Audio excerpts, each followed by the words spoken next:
Hey guys, it's Jamie and welcome back to my channel. I really don't know how long today's video is gonna be, but I'm really trying to get this done with because 10 p.m.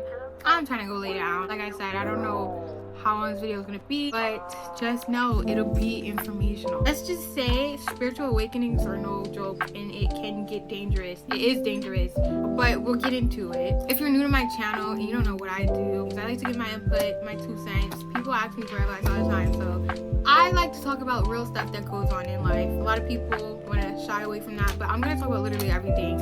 I'm starting right now with like relationships and things like that, but we're slowly but surely we're moving into other things. We'll go back to that, but like I'm telling you, we're going to be talking about a variety of things. So if you don't agree with everything I say, that's fine. You don't have to agree with everything I say, but just listen, because it may not be something that you would want to do, but it is helpful to somebody else. So just listen, don't judge too soon or too quick. I just changed the lighting because I really wasn't feeling it, so sorry if that's distracting, but let's just get into this video. Starting this video off, recently I came across a journal that I have a bunch of journals. I always journaled since I was younger. I did stop briefly because my family would like find them and read them, and I would put anything I was feeling in it. So when they were reading it, I was like, that's like such an invasion of my privacy. To be fair, I was very young. I was probably like 12, know how to journal, and they were reading it. I guess to be fair, they had their reasoning. I was a child, so it's like they technically can invade my privacy. I don't really have privacy at 12. Technically they could do it, but I just didn't like that. I basically didn't want to be like controlled in such a way. Like, I'm a person that loves freedom, that loves doing my own thing. I don't like to follow like the norm or what everyone else thinks is the right way. I am always gonna go off and do my own thing. That's just the kind of person I am. So when it comes to like rules and things like that, traditional things like that, I'm like So I eventually found other ways to instead get my feelings expressed other than writing them down, because my family kept finding my journals. I think my depression started when I was like 12, but I was very depressed at this time, and I actually had a therapist. So if I wasn't talking to my therapist, I was just typing the stuff, but I was typing it in like story form. If you don't know, I'm a writer. I like to write, but I would basically put myself in like these positions. Like, I would make stories based off something that happened to me.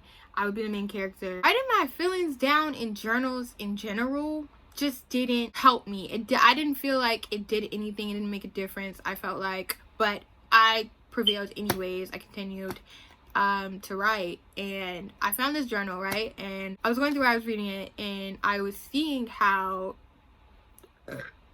I came across this page of when I started to do shadow work. Last year, 2020, was when I started doing shadow work. If you don't know what shadow work is, it's basically you just going deep like within and digging for whatever you can find, any insecurities, things you don't like about yourself that you want to change. Regardless of if you like it or not, like, you're gonna see it. Let me just say, that made me super depressed. That made me super depressed. Number one, I feel like if you're doing shadow work, you should always ground yourself. You should always be grounded and protected. And I, at the time, knew nothing about that. Did I know that shadow work was a part of having a spiritual awakening? No, I just thought that I could just work on my insecurities because I was just so tired of being insecure. It's like, mentally, I wasn't where everybody else was. It may have looked like I was, but I feel like I was like behind everybody because I was battling like the same stuff I had battled for years. So at the time, it's just everything felt weird for me. I was tired of feeling like nobody could relate to me. Like, I was just tired of that. Like, I would say things and it's like nobody related. I was just tired of like basically feeling like I'm an outcast, and I wanted to embrace the fact that I have this uniqueness to me and that I have this difference that sets me apart from other people. I wanted to embrace it. So once I started to work on shadow work, I started working on things I wanted to change and wrote down who I was and then who I wanted to become. I was a wreck. I literally was a mess. Like, it's like I fell apart. And I was already a mess because I was going through like a friend breakup, so definitely was going through it. I feel like that's way worse than relationship pain. Everyone's different, but I was always a little bit more mature, so my relationships were a little, I'm not gonna say they were like the greatest, but I didn't have as bad of experience with the people I dated compared to when I was like super young to now. Like, I don't have any terrible experiences, but it was always hard for me to make friends, and it was hard for me to keep them around.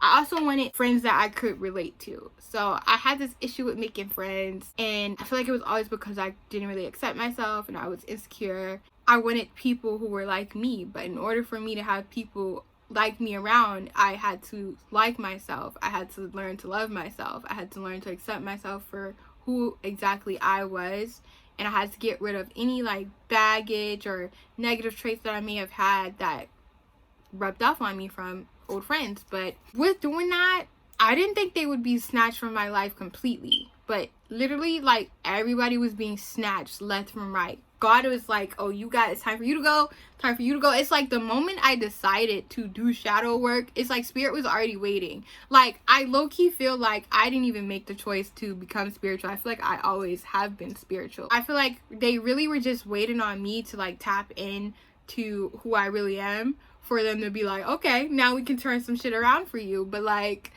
I just was not prepared. I wasn't really well informed on that, and let's just say it f***ed me up. Like, I always knew something was holding me back, and once I figured out me not being confident in myself is doing nothing for me, I decided to make the change to be better. I put a lot of effort into like my relationships and friendships just because I really care about people, and I have like that kind of heart. I have like a big heart, and people always take advantage.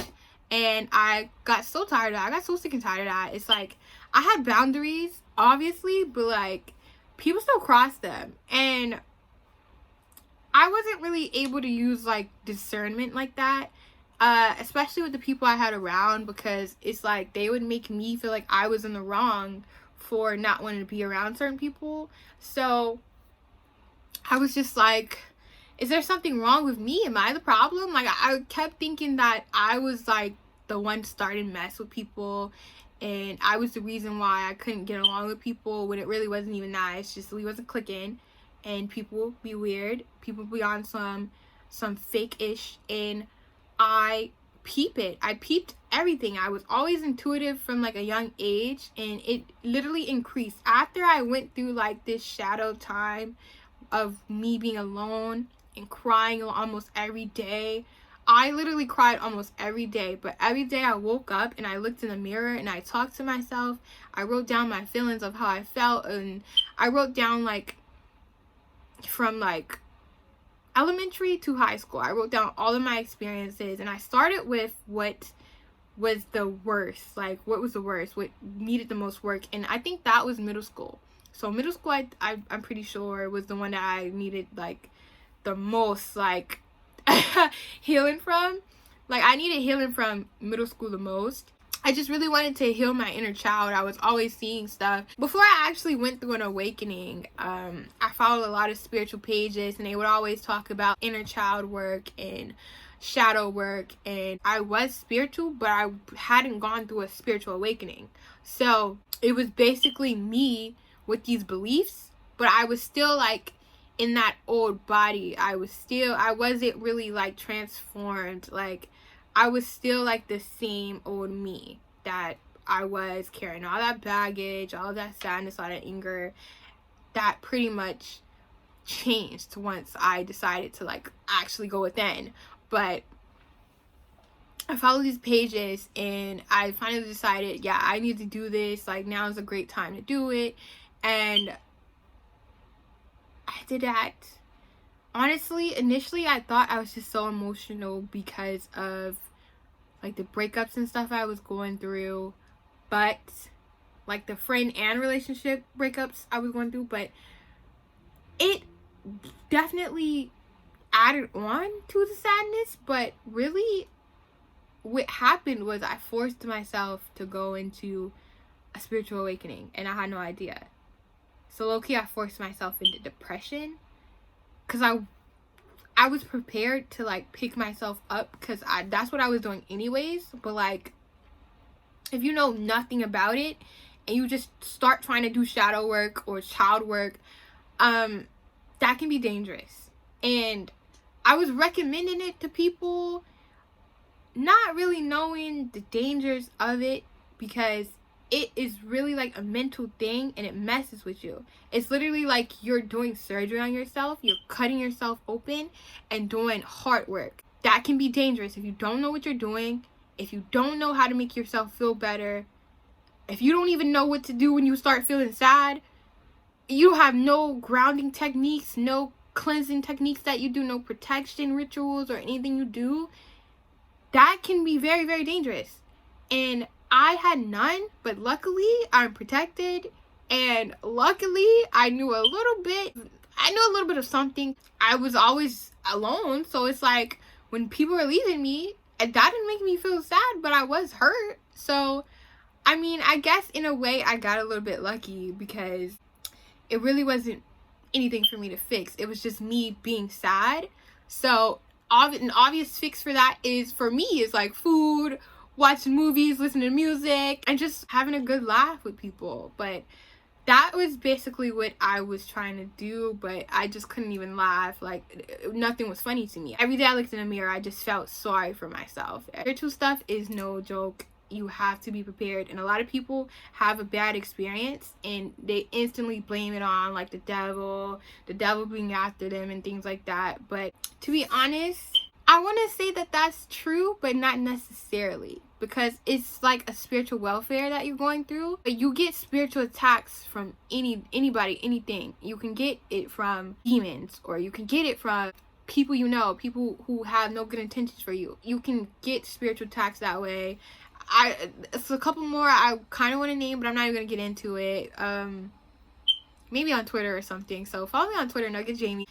It's not necessarily true, but it is dangerous, and you do have attacks, which is why you need to be able to protect yourself if you're interested in awakening yourself spiritually. I can admit I have gotten way better at that since my spiritual awakening. I've been able to really connect with spirit on that level, and now I can relate to what people say when they say they have spiritual downloads and things like that. At first I couldn't relate. I felt really left out. I felt sad. I was like, dang, like I really want to connect with spirit, because as I said, from a young age I was spiritual. So I wasn't like talking to like any like ancestors or spirit guides, but I was talking to Jesus, because I was Christian at the time.